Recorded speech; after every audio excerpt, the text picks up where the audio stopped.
بسم اللہ الرحمن الرحیم۔ السلام علیکم۔ دعا گو ہیں کہ اللہ تعالیٰ آپ کو اپنی حفظ و امان میں رکھے۔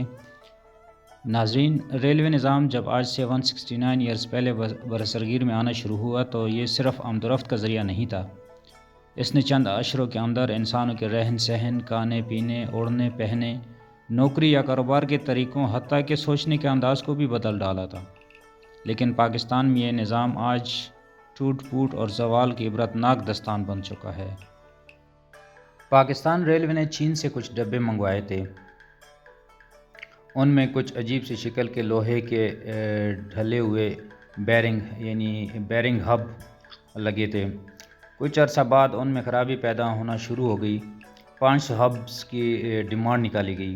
ریلوے کا ایک ٹھیکیدار جو ایک فیکٹری سے سامان تیار کرواتا تھا، اسے اندازہ ہوا کہ یہ نسبتاً مشکل کام یا یہ جو پرزہ ہے یہ وہ فیکٹری والے تیار کر سکتے ہیں، اس لیے وہ ان کی ڈرائنگز اور سیمپل لے کر وہاں چلا گیا۔ جب وہ فیکٹری والے نے لوہے کا ٹیسٹ کروایا اور اس کی تیاری کے لیے مطلوبہ تمام آلات اور اس کی قیمت کا حساب لگایا تو انہوں نے اپنا منافع اور غیر متوقع اخراجات وغیرہ ڈال کر 6500 روپے کی کوٹیشن ٹھیکیدار کو دے دی۔ ٹھیکیدار نے اپنی دانست کے مطابق اور اس پرزے کی مناسبت سے بہت زیادہ قیمت کا ٹینڈر بھرا۔ ٹینڈر والے دن اس کا فون آیا، بہت ہی خوش تھا۔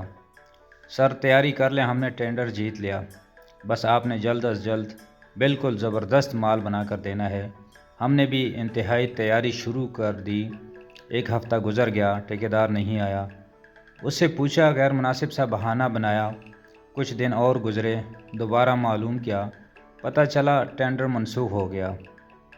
فیکٹری والے نے اپنے تئیں منصوبہ دفن کر دیا۔ کچھ عرصہ گزر گیا اور ایک ٹھیکیدار کسی کام سے اسی فیکٹری میں گیا۔ باتوں باتوں میں بیرنگ ہب کا ذکر بھی ہوا۔ ہوش ربا کہانی سننے کو ملی۔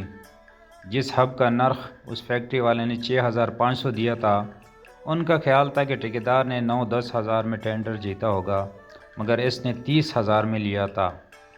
یعنی جو مال فیکٹری والا صرف 32.5 لاکھ میں بنا کر دے رہا تھا، وہ ریلوے کو 1.5 کروڑ میں پڑ رہا تھا۔ لیکن یہاں پر بھی بس نہیں کی گئی۔ ٹینڈر میں دوسرا کم ترین نرخ 85,000 تھا۔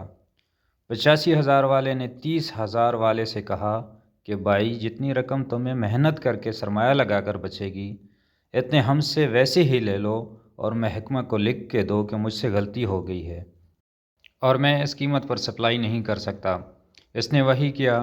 کچھ عرصہ بعد دوبارہ ٹینڈر ہوا۔ 85,000 فی ہب میں آرڈر دے دیا گیا۔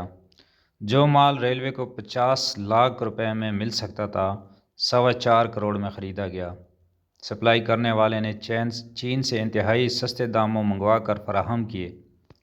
زر مبادلہ بھی باہر گیا، مقامی صنعت بھی محروم رہی اور محکمے کو بھی زبردست خسارہ۔